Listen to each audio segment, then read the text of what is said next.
Welcome to Usman Ahmed Shabir YouTube channel. तो भाई Indian army ने पाकिस्तान के डिफेंस मिनिस्टर को बोल दिया है कि ये मेंटली अनस्टेबल है। अब ये कितनी ज़्यादती वाली बात है। एक बंदा जो कि डिफेंस मिनिस्टर है, जो एमएनए है, कम से कम 1 लाख प्लस वोट लेके वो आया होगा। तो वो कैसे, मतलब पाकिस्तान अब क्या एक मेंटली अनस्टेबल बंदे को डिफेंस मिनिस्टर बना सकता है? आप मुझे ये बताओ। ये तो बिल्कुल ही एक एब्सर्ड किस्म की बात है।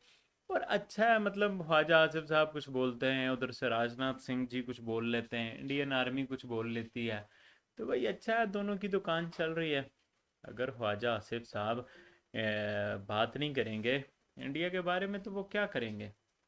ठीक है, Khawaja Asif is defence minister, but you know मतलब कि ख्वाजा आसिफ वो ट्रेडिशनल डिफेंस मिनिस्टर तो नहीं है। वो है लॉट ऑफ पावर्स, मतलब ख्वाजा आसिफ साहब तो बस भाई ठीक है, इंडिया के बारे में कुछ बोल दिया तो वो भी ना बोलें। बाकी इंडियन आर्मी का भी सेम लाइक सिचुएशन है। आपको पता है इंडिया में भी who calls the shot, Narendra Modi calls the shot. पर इसमें कोई बुरी बात नहीं है, he is prime minister. But जिस तरह से वो इक़्तिदार में रुके हुए हैं, जिस तरह से पब्लिक उनके साथ नहीं है। आप देख रहे हैं जंतर मंतर पे कितना बड़ा प्रोटेस्ट है। काकरोच जनता पार्टी ने किस तरह से फॉलोवर में बीट कर दिया। सोनम वांगचुक के साथ क्या हो रहा है, वोट चोरी हो रही है, बाकी सब चीज़ें हो रही हैं। तो वो Narendra Modi does not represent Indian public, और you can say whole public. जिस तरह का वहाँ माहौल है, अपोजिशन प्रोटेस्ट नहीं कर सकती, प्रेस कॉन्फ्रेंस नहीं कर सकती, बात नहीं कर सकती, ओपोजिशन लीडर की स्पीचेस को टोका जाएगा। तो ये बात है, वहाँ पर भी यही हिसाब है। मैं हमेशा अपने इंडियन दोस्तों से बोलता हूँ कि भाई इंडिया पाकिस्तान में ना कुछ फ़र्क नहीं है। India Pakistan are both the same, एक ही सिक्के के दो रुख हैं भाई। अब आप देखें, इंडिया ने ना अपना डिफेंस बजट बढ़ा दिया है। तो भाई आपने क्या एजुकेशन बजट बढ़ाया? अब बारिशें हो रही हैं, मैं आज भी देख रहा हूँ वो खड्डे की एक वीडियो थी इंडिया में, कि भाई वो बंदा खड्डे में गिर जाता है। आप देखें डेवलपमेंट तो नहीं हो रही इंडिया में ना। इंडिया में हेल्थ बजट क्यों नहीं बढ़ रहा? इंडिया में इंफ्रास्ट्रक्चर बजट क्यों नहीं बढ़ रहा? डिफेंस बजट बढ़ रहा है। ये क्या बातें हैं? मतलब नरेंद्र मोदी ने अपनी कौम को तरक्की भी देनी है या बस पाकिस्तान की बत्ती के पीछे लगा के रखना है? तो ये बहुत इंटरेस्टिंग बातें हैं भाई, इन पे इंडियंस को भी सोल सर्चिंग करने की ज़रूरत है कि भाई हमारे मुल्क में क्या हो रहा है, what's going on in India. आप उनसे पूछो ना इंडिया में क्या हो रहा है, क्या तरक्की होगी, वो फट बोलेंगे आपके मुल्क में ये हो रहा है। ठीक है भाई, हमारे मुल्क में ये सब चीज़ें हो रही हैं, हालात अच्छे नहीं हैं। हमारा मुल्क आईएमएफ के पास कटोरा लेके जाता है, इसमें कोई गलत बात नहीं है। हमारे मुल्क में बलूचिस्तान में केपीके में सिक्योरिटी सिचुएशन अच्छी नहीं है, ये हकीकत है। बट बात ये आपसे तो आपका सवाल हो रहा है ना। आप इंडिया में रह रहे हो, आपसे आपका सवाल हो रहा है।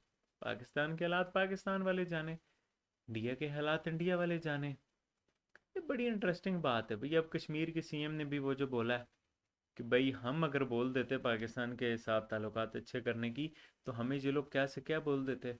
बट अब आरएसएस के चीफ ने 2 बार बोल दिया है, कोई उस पर उस तरह से ला ही नहीं रहा। उल्टा कुछ लोग तो कह रहे हैं आरएसएस बड़ा दूर का सोचती है, तो पता नहीं क्या तो क्या। तो ये बातें हैं कि भाई क्या हो रहा है।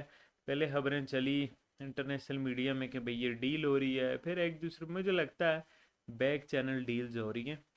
बैक चैनल ये आहिस्ता आहिस्ता चीज़ें हो जाएंगी, और सामने यही हो चलता रहेगा। ख्वाजा आसिफ साहब बातें करते रहेंगे, उधर से राजनाथ सिंह जी बोलेंगे, इंडियन आर्मी बोलेगी, तो इस तरह से रिस्पॉन्सेज आते रहेंगे। आहिस्ता आहिस्ता मुझे लगता है शायद ये नीचे आए टोन, या इसी तरह से चलता रहेगा। और बीच में ना ये चीज़ें हर्ट ही कर रही हैं इंडिया को। पाकिस्तान की दुश्मनी हर्ट ही कर रही है, और पाकिस्तान को इंडिया की दुश्मनी हर्ट ही कर रही है। पाकिस्तान को भी ना ये जिहादी माइंडसेट और ये जो इंडिया की जो चीज़ें हैं कंसर्न, इनसे पीछे हटना पड़ेगा। भाई हाफिज सईद से जिस तरह के लोग हैं, हम उन पे और स्ट्रिक्टनेस दिखाएं। अब इंडिया ने हाफिज सईद को पहलगाम के, आई थिंक पहलगाम के ही मुकदमे में भी शामिल कर दिया है, मुलजिम भी नामजद कर दिया है प्लानिंग में भी मतलब बोल दिया है। एक बंदा वो पाकिस्तानी जेल में है, तो वो कैसे प्लानिंग के वो हो सकता है? बट बात ये है, कुछ लोग बोलते हैं वो लखवी का बेटा हो गया था। तो मतलब बात ये है ना, पाकिस्तान इंडिया को एक दूसरे के कंसर्न्स दूर करने चाहिए। अब आप देखें कांग्रेस के दौर में जो दहशतगर्द पकड़ा जाता था वो हिंदू है, हिंदू होता था। और बीजेपी के दौर में जो दहशतगर्द पकड़ा जाता है वो मुस्लिम है। तो भाई ये बातें हैं दोनों मुल्कों की। दोनों मुल्कों को एक दूसरे के कंसर्न दूर करने चाहिए। दुश्मनियों में कोई भी नहीं रखा हुआ, लड़ाइयों में कोई भी नहीं रखा हुआ। अपनी आवाम को अब जो है ना ऐसे भूखे ना मारें, लाइफ स्टाइल अच्छा करें भाई। ये जो इंडिया का इतना बड़ा डिफेंस बजट है, इतना तो इंडिया की इकॉनमी नहीं है ना। अगर इमेजिन कीजिए जो इंडिया का डिफेंस बजट है, ये इंडिया का बजट अगर इंडिया की वेलफेयर पे लग जाए एक बार, आप मुल्क के हालात देखें। हर एक छोटे बड़े शहर में मेट्रो और क्या तो क्या हो। Same goes with Pakistan. इतना बड़ा डिफेंस बजट है। चलो हमारा तो इंडिया की वजह से नहीं, अफगानिस्तान बलूचिस्तान और ये जो सारी इश्यूज़ हैं इनकी वजह से भी है, जो एक मिलिटेंसी है। तो ये रीजंस हैं हमारे भी। आप देखें यूरोप के मुल्कों के 5-5 7-7% डिफेंस बजट्स हैं। इसी वजह से वो बाकी चीज़ों में इन्वेस्ट कर रहे हैं। यहाँ वो बात नहीं है भाई, जहाँ वो बात नहीं है। बहरहाल भाई, व्हाट्स योर थॉट, एनिमिटी होनी चाहिए नहीं होनी चाहिए, अपना पॉइंट ऑफ व्यू लाजमी नीचे कमेंट करके बताना। वीडियो अच्छी लगे तो चैनल को सब्सक्राइब करके बेल आइकन पर क्लिक कर देना। इंशाल्लाह नेक्स्ट वीडियो में आप लोगों से मुलाकात होती है, तब तक के लिए अल्लाह हाफिज़।